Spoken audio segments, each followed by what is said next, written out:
Here we have the subject machine. This is a circa 1986 Thomas T33 sold under the Covering name. They didn't build it. It was built by Thomas in Canada and imported by Covering, stuck their name on it. This has the Kubota v1902 engine in it, the early model, not the 1902V, but the 1902.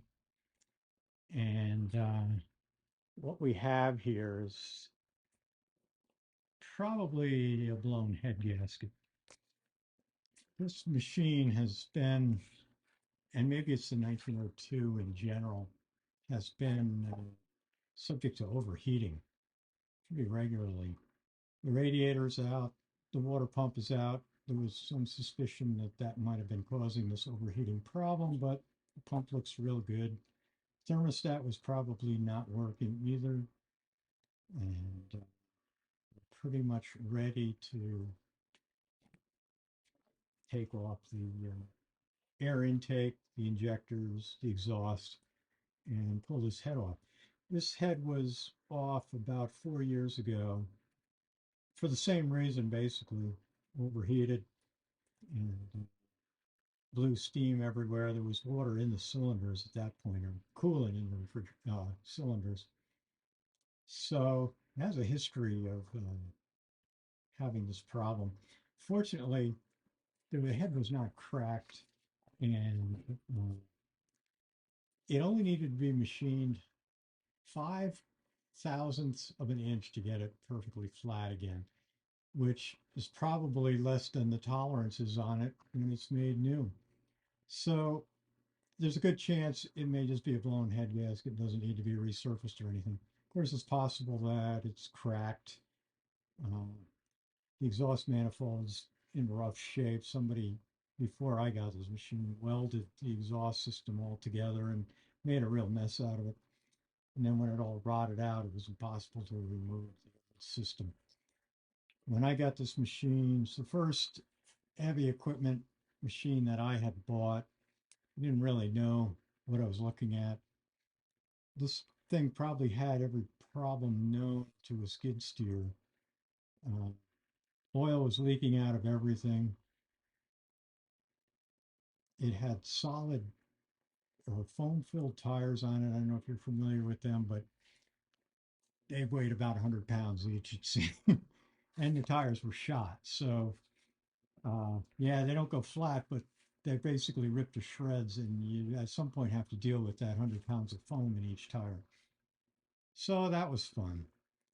The electrical system really didn't work too well. It did not charge. The battery would not charge, so it was constantly fighting the dead battery. Turns out somebody had cobbed on an alternator that wasn't really compatible with the system. It was like an AC Delco alternator. When the one that's on there now is made for this model, it's not a Kubota alternator, but aftermarket, and it's worked fine.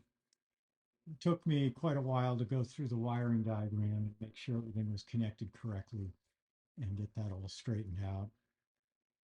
What else have we had? I think every hose on this thing blew or was about to blow when I got it. I had to replace every major hose on it.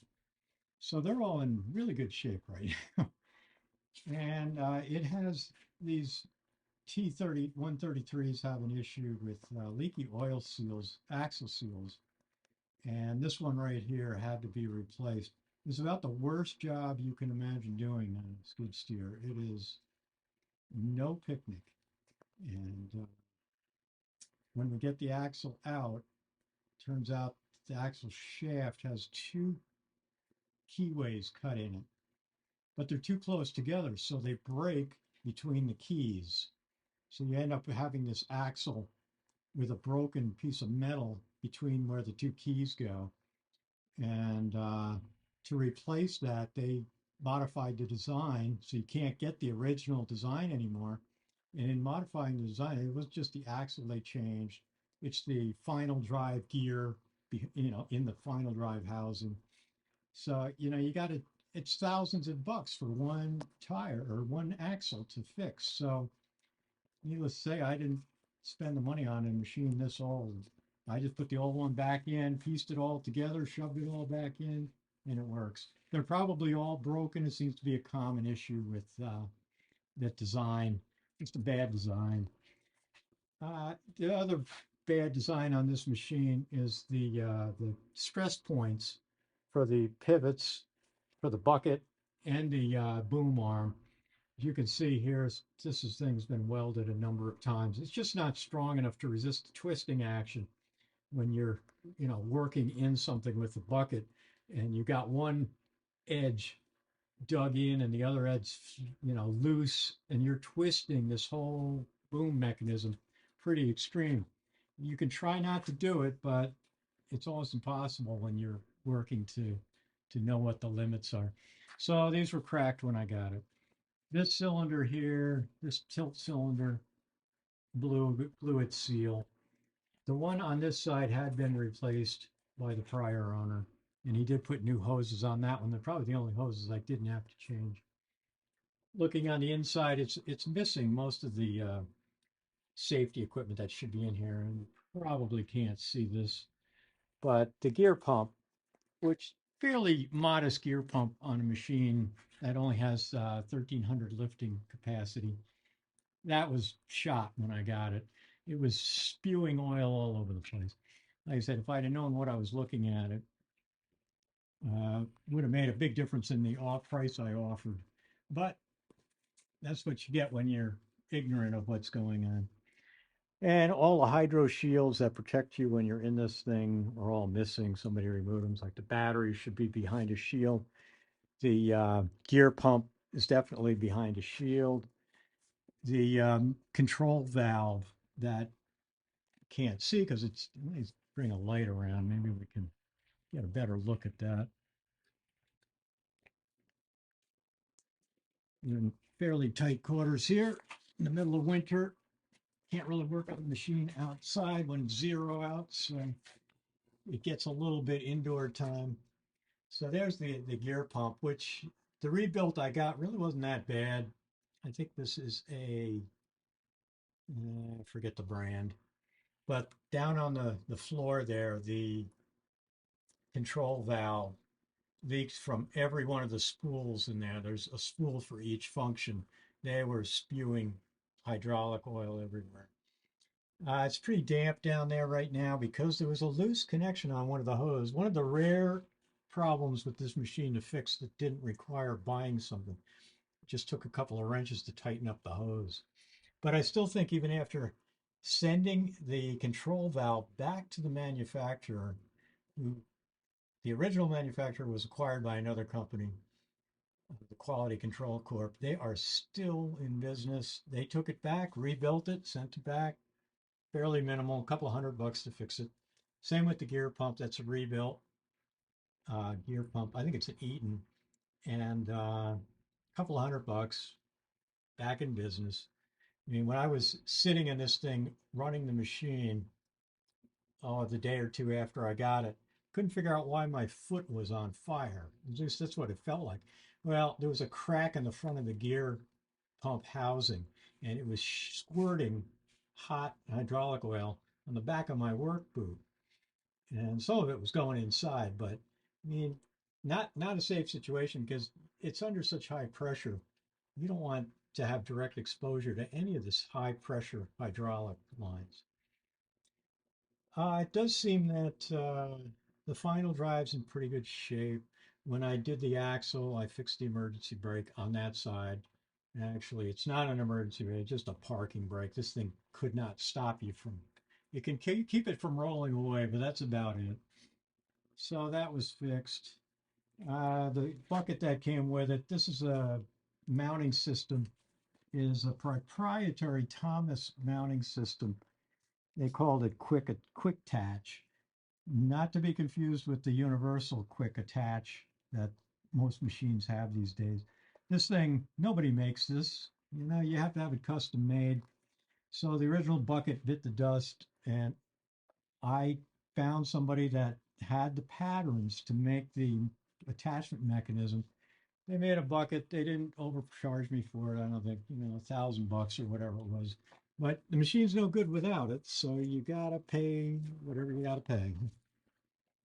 It was also, it did have a cap on the diesel fuel tank. Surprisingly, it didn't have one on the hydraulic reservoir. That was had rubber gloves stuck over the top of it. And fortunately, Thomas is at the time I got the machine, they were in bankruptcy, but the parts had been bought by another company, and it was being parts were available via AL Parts in Canada. And at that time, they would sell directly to me. But since then, Thomas has gone back in the production of skid steers. I think more smaller machines like the walk behinds or the minis.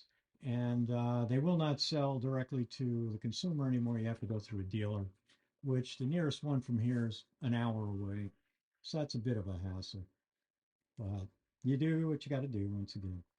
So right now, the coolant was drained, the oil was drained. There was not any detectable coolant in the oil.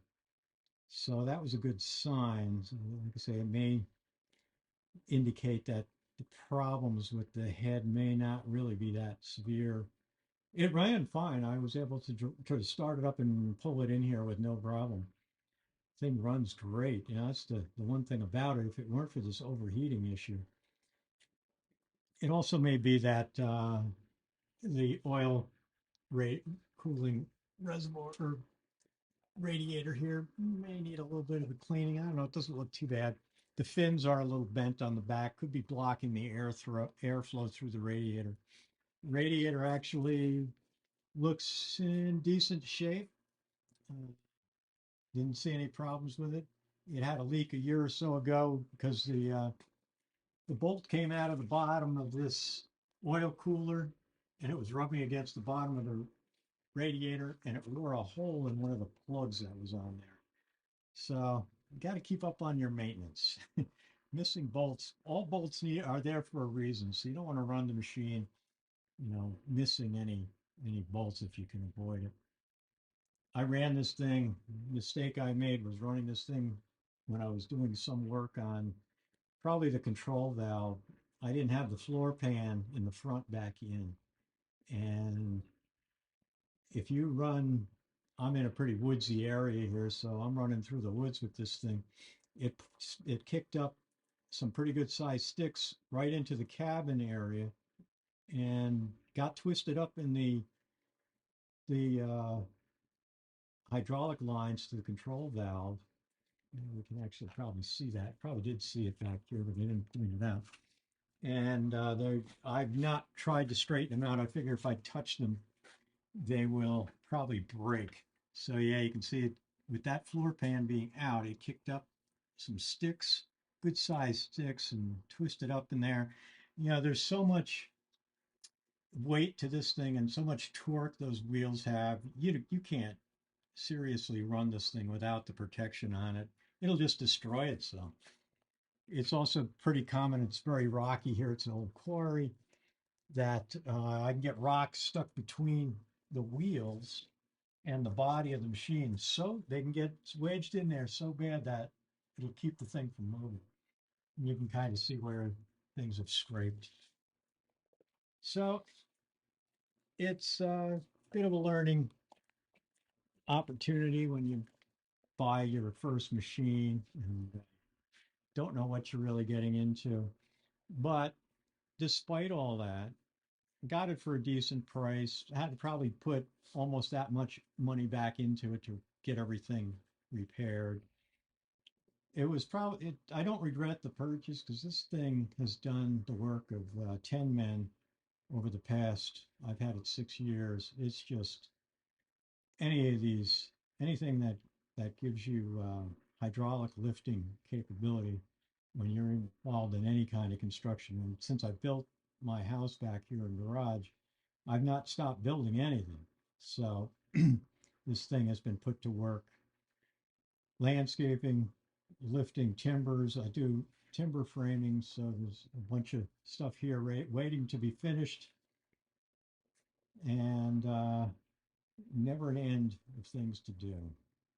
So anyway, maybe we should now start disassembling this thing and see what we have underneath the valve cover gasket and the head. See how the head gasket looks.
Well, the secret to those injectors is to loosen top nut from the injector itself. Actually, it's not, it's just the connection to the ejector pump. But you got to split these two before you can undo the top one and get the tubing loose. So, finally got it.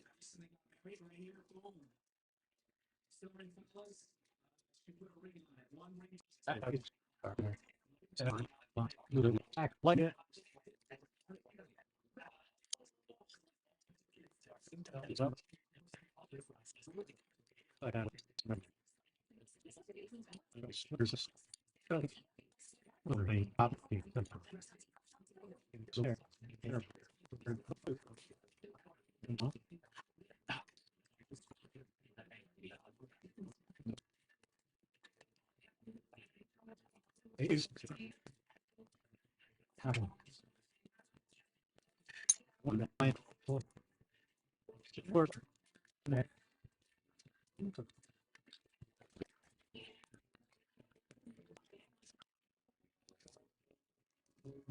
than have you listen to 20 minutes of cursing and swearing. I jumped ahead and removed. So actually it should be like this, I suppose. So the fitting unscrews from this part of the fitting. Sometimes I had to loosen up the bottom one, but you can't get a wrench in there without taking the one out next to it. So a little bit of diesel running out, but they're off for now, and the top ones came off real easy. So no problem there. It's really all we have to do at this point. Get the head off without removing the injectors. So it's on to the next part.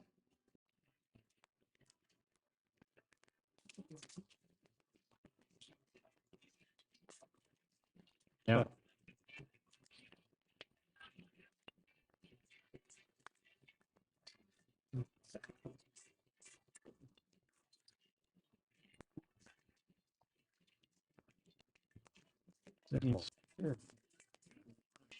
Yeah.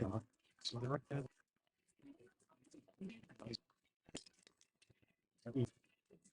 No.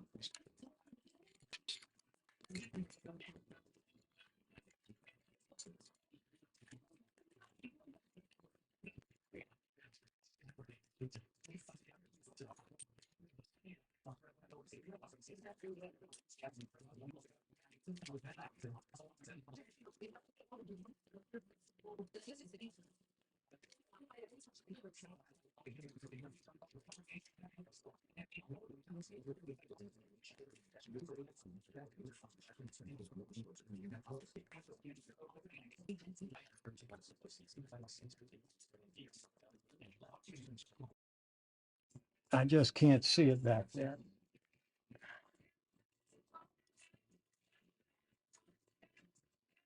Let's see if we can get some things out of the way.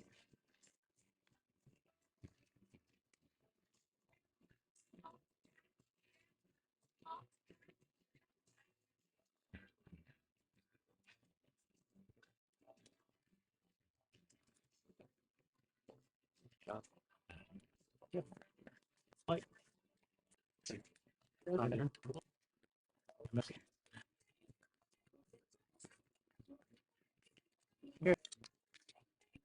yeah.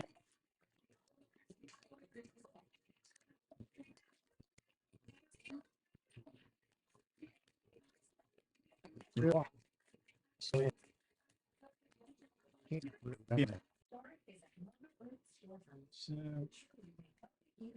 the cylinder head. See if we can get this gasket off of here. See anything?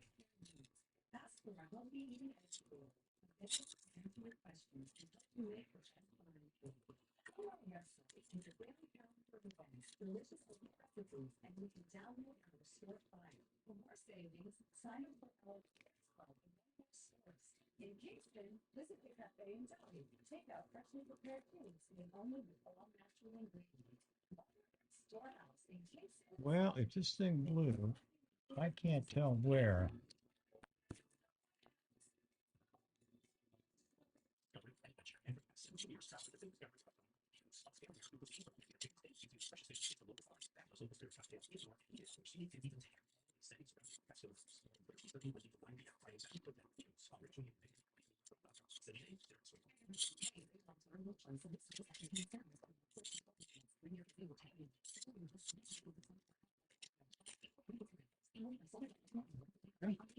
I don't know.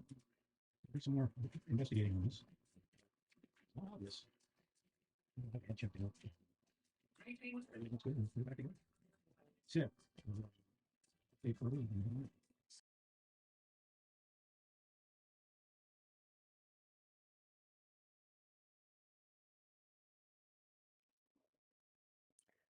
Okay, it's several weeks later.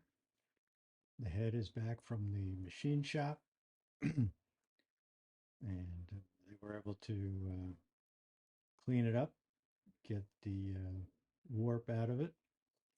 I don't remember the exact amount that they ground off, but it was within the tolerances so that the recess on the valve was still within the limits. So let's flip this up here.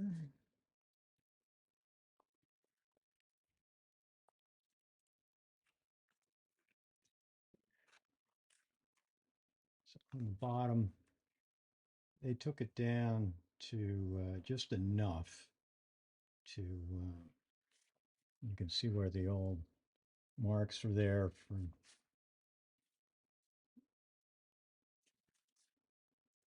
But there didn't seem to be any cracks and it held compression, so everything was good. So it's nice and flat now, which is always desirable. Well, at this point, it's really ready to go back together. So we got all the parts here. To begin, I can't really think of anything else about the head that's noteworthy. When I did do a little work on the cylinder block, there was a little bit of warpage there. It's like the center sags slightly, not enough that I don't think it's a concern. There's quite a bit of margin on how flat these surfaces need to be, and the cylinder head gasket, being a composite gasket, is quite thick, so we should be okay. No better after getting the thing back together. So let's get set up to start reassembling. Well, here you can see how everything is looking. Pretty clean. Cleaned up everything.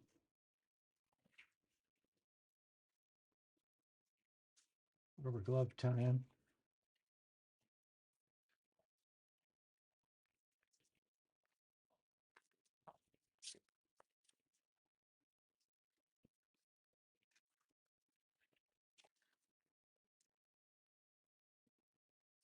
Okay, so we had a few things to do before we could start putting this thing back together.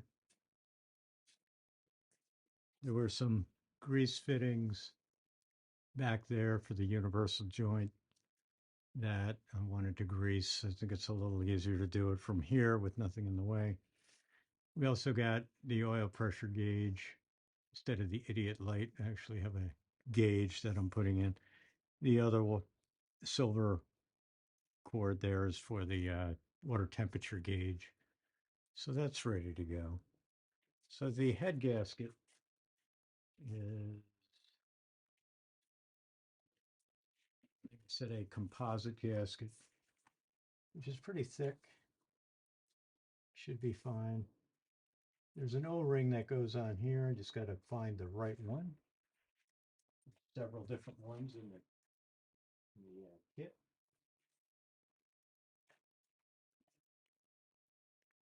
Looks like that one's a pretty good fit right there. So we'll go with that. The other one's too big. So at this point, the head's really ready to go back on. You always get the feeling you're forgetting something.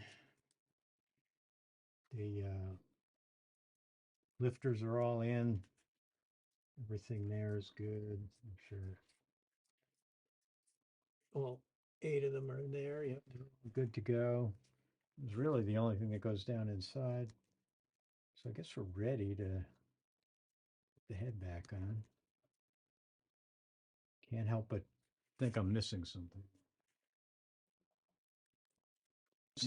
What's the option? Well,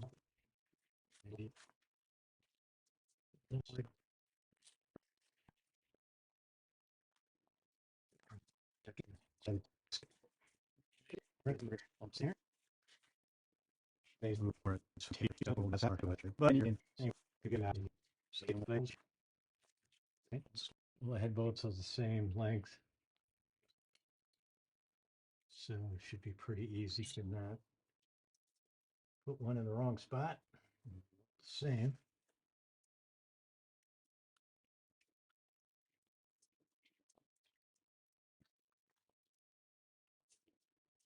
Okay, this thread started.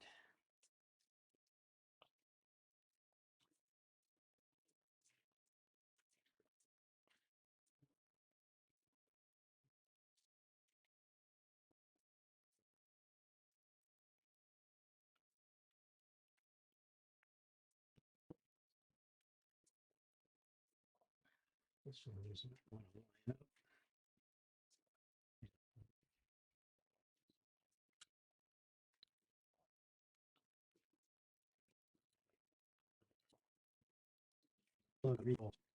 Should it's one of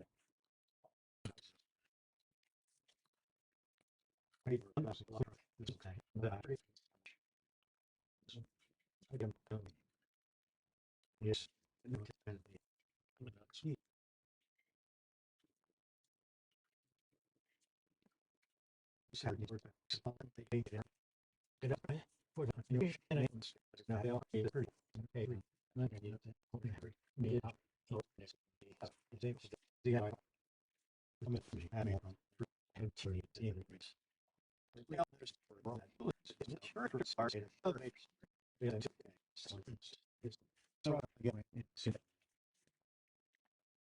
If you can read that tiny writing, there's our torque pattern and the spec for a 1902B is right there. So we're going to go to in foot-pounds, 68 to 72. Now let's get started. It would appear that we're tightening bolts from the inside out, kind of work from the inside towards the outside. A good place to put this.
Push rods going back in.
Just add a note about reassembly.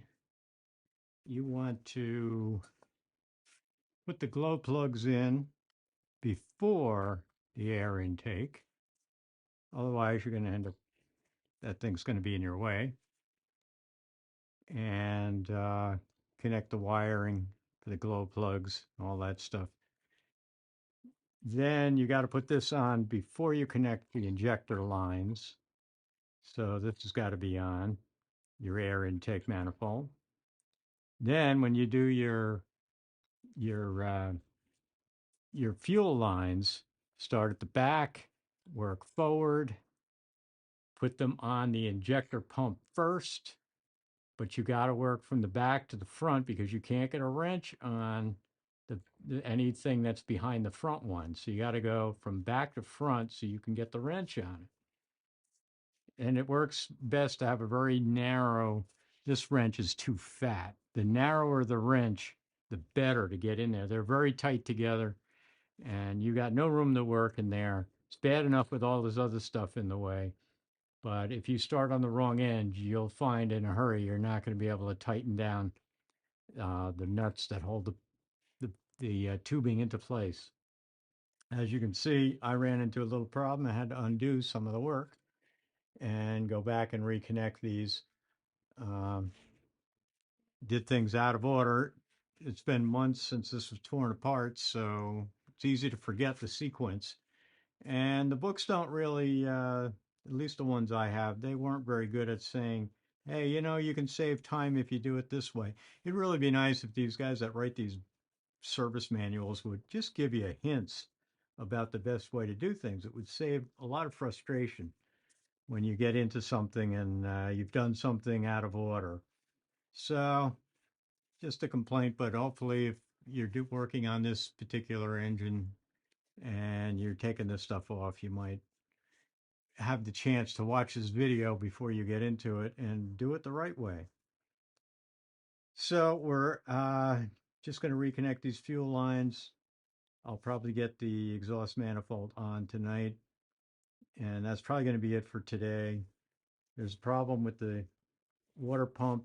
Two nuts broke off, taking it off.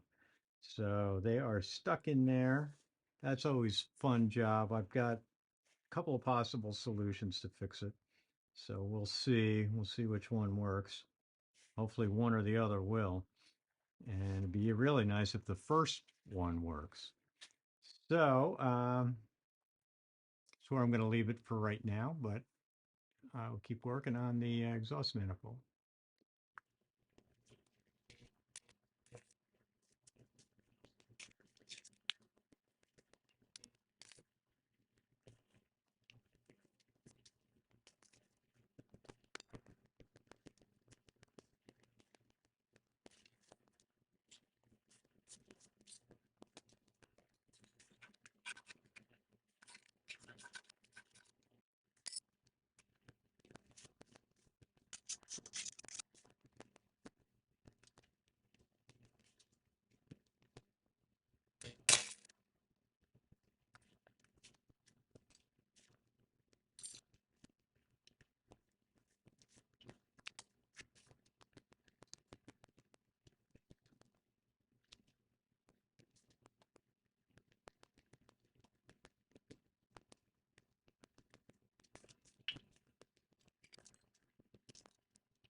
Well, here we are with the engine reassembled, radiators back in,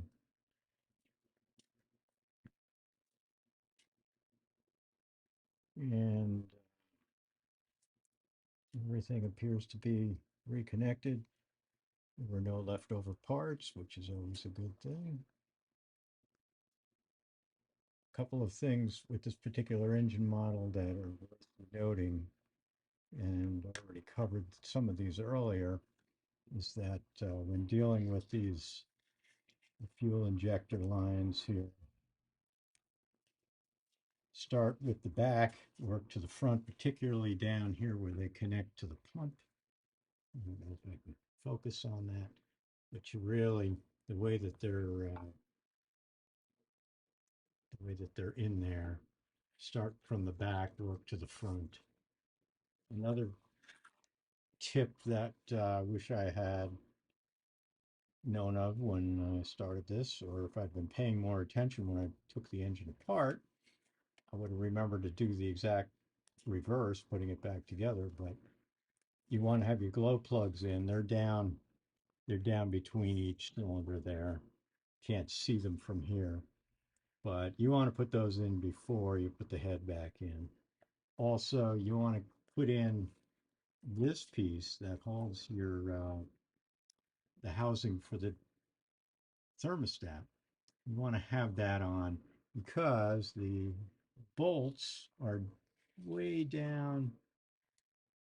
Oops, tip this the other way. They are way down inside there, and you cannot get a wrench on them easily. You can do it. Took me some finagling, but you can get a wrench on it. But it would have been a 1 minute job had it been done before the head was put back on. This whole gear housing down here is in your way, and that's not removable unless you really want to get into tearing the engine apart.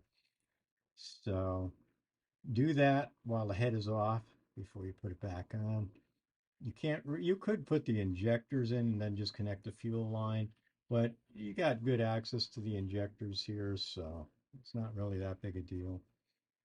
Everything gets torqued to whatever the specs are. I forget what they are. All the fuel lines are connected, and the fuel lines, the return line, the air bleed, all that stuff is reconnected. The exhaust manifold back on. Unfortunately, the pipe I ordered, the exhaust pipe here, you'll see that's a piece of flexible garbage that's on there right now. There's two models of that pipe, one for a 3-cylinder engine, one for a 4-cylinder engine. And I wasn't paying much attention when I ordered. I ordered the 3-cylinder one, which is not going to work on this machine. So that's gotta be sent back, and the correct one will be on order. I mean, it's easy enough to get to that. I'm not too worried about it. It looked like everything went back. I had a couple of bolts broke off in the process of taking the water pump off, which is a real pain in the neck. There's some footage I took of possible solution for getting those broken bolts off, which was welding a nut on the stub. Get those nuts out. It only worked for one, which I thought was going to be the hardest one to get out. The easy one had to be drilled out. So, and then retap the threads. It was a real pain in the butt. So, sparing you all of that agony, I mean, putting the engine back together is pretty straightforward. If you took it apart, you can get it back together. Not all that complicated. I have not done a valve adjustment. They were working perfectly fine before this was done. I'll see how it runs and possibly do a valve adjustment. One change that I made, I removed the idiot light for the oil pressure and water temperature. We actually have a gauge here. It's kind of hard to see, but somewhere right down there behind the exhaust manifold is this unit for the oil pressure. And then in the back here is the sender for the mechanical water temperature gauge. Got to be a lot better than the one that was in there, which was just a light that seemed to have no rhyme or reason to when it wanted to come on or not. And it didn't come on in the time to save me from overheating. Down there is that sensor is for the hydraulic temperature. That one I left connected. I've never seen that light come on, so I don't even know if it works. The bulb's good. I did test the bulbs, but no proof of whether or not the sender is actually any good. Just looking around at the gauges that we put in, give us a little better monitoring of the oil pressure and the temperature. See if I can get this thing to focus on.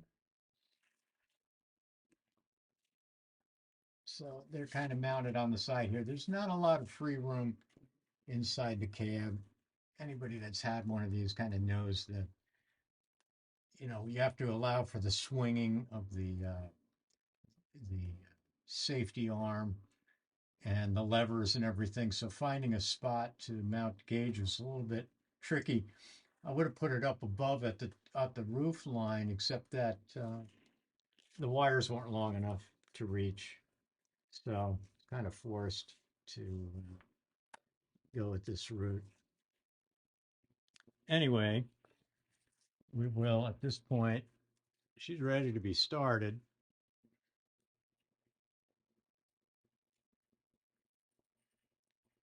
So we'll attempt to start this. The instructions are to let it turn over for about 30 seconds. We're going to try to clear the air from the fuel line and circulate some oil around. Kind of nice to get the thing lubricated before starting it for real. Make sure this thing is stay put. All right, well, we'll give this a shot.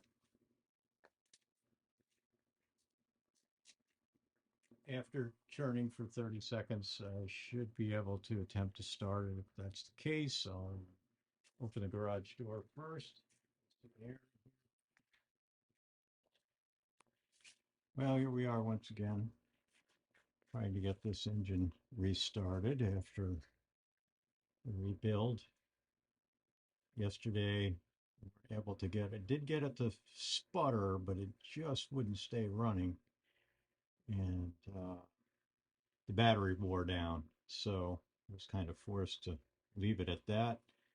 So the charger was on overnight. Should have sufficient battery to give it another shot today. I think maybe what I did was I closed the air bleed valve too soon, possibly. So you want to try to leave that open until the engine starts and starts to run fairly smoothly. And I had shut it down before then. So it might not have worked the air out of the system. So we'll leave it open, give it another shot, see if I can get around here.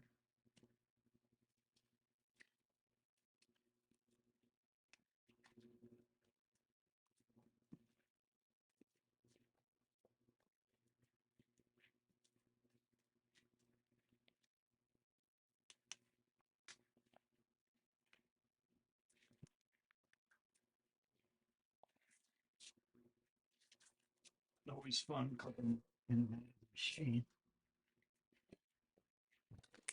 Nope, we don't knock our light down. Okay, so we're going to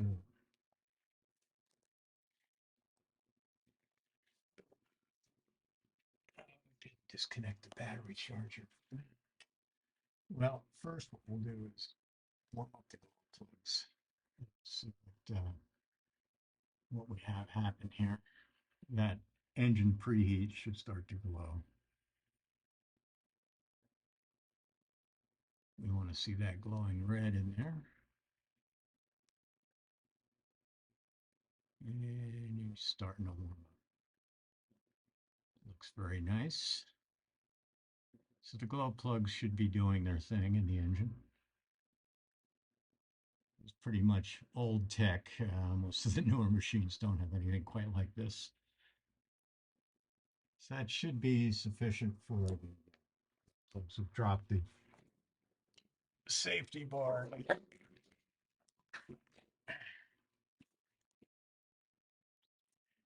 Well, here we are. She's running back in the barn where she normally parks.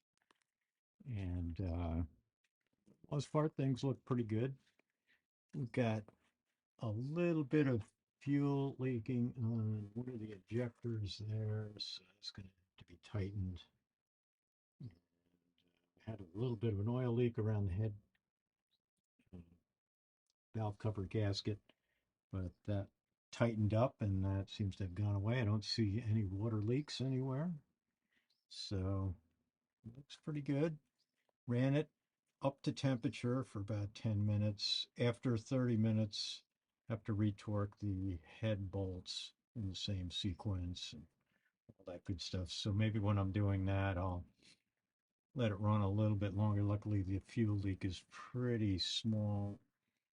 I'll run it for another 15, 20 minutes or so, and then that will give me a chance to retorque the head bolts. So, it's nice to have the machine back running. Kind of forgot during the downtime how valuable it is to have this thing. And it's, despite the engine issues, it's quite a nimble little machine. Gets around really well. Actually, kind of prefer it to the newer Bobcat. I just recently picked up an S175 and which has quite a bit more power and lifting capability, but it's not quite as nimble as this one. This thing is, for the amount of horsepower it has, more than adequate to move this thing around. So that about wraps it up on this. If I have any other notes to add, I'll throw them in at the end. So here's a little footage of the machine running after the rebuild.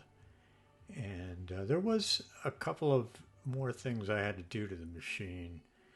I ended up changing the injector lines, the hard steel lines, because I couldn't stop the leak on one or two of the cylinders. So I bought a new set of injector lines and put those on. Another issue with the that happened with the shroud around the fan on the radiator had a crack in it, and it was causing, it would vibrate when the machine ran, and it actually vibrated enough that it chipped off the ends of the fan blades. So, with the concern over the overheating that this machine did, I didn't want to run it without a full performance fan on there. So we ended up putting a new fan blade on, which wasn't too hard to match it up. I couldn't find the exact part, but actually I did find the exact part after searching around for it, and from the pictures online, just matching that piece up. So it was just, I guess, an aftermarket part, but it worked fine. And I finally did get the correct exhaust pipe that went from the connection on the exhaust manifold up to the muffler, and it made a huge difference. The seam was tight again, so there was no carbon leaking into the engine compartment like the old one. It blew in part carbon all over the place. It was really made such a mess in there. Everything was black on the inside after running it. So with the correct exhaust pipe on it, that really cleaned that up, and the thing ran great. As you can see, I'm able to do plenty of work with it. I ended up, though, because I bought the Bobcat S175, I ended up selling this machine. Was trying to get my money back on it, but I had to take a little bit of a loss. But when you figure that for all those years I had the machine, had plenty of usage out of it at my own schedule, not having to pay somebody to come in to do things, it was well worth it. So I got, a little bit of money back on it, not as much as I would have liked. Mainly, most prospective buyers were a little bit concerned about the condition of the machine, with the cracks in the frame and that. I mean, I had it for all those years and I did not baby it at all, and it never got any worse. So I actually had plates made to fix it at one point, but when I sold it, we couldn't find the plates, so he took it without him. But he was a competent welder and he could fix it up on his own. So that's the story of the old Thomas T133, marketed or branded under the Coring name in this case, which on the serial number tag was, they were based in Wisconsin back in the day. And there you have it. An interesting project. You do what you have to do to keep your machines running. And as you can see, very capable machine. Move things that in some cases look like they're even heavier than the skid steer. All right, we'll leave it there and see you next time.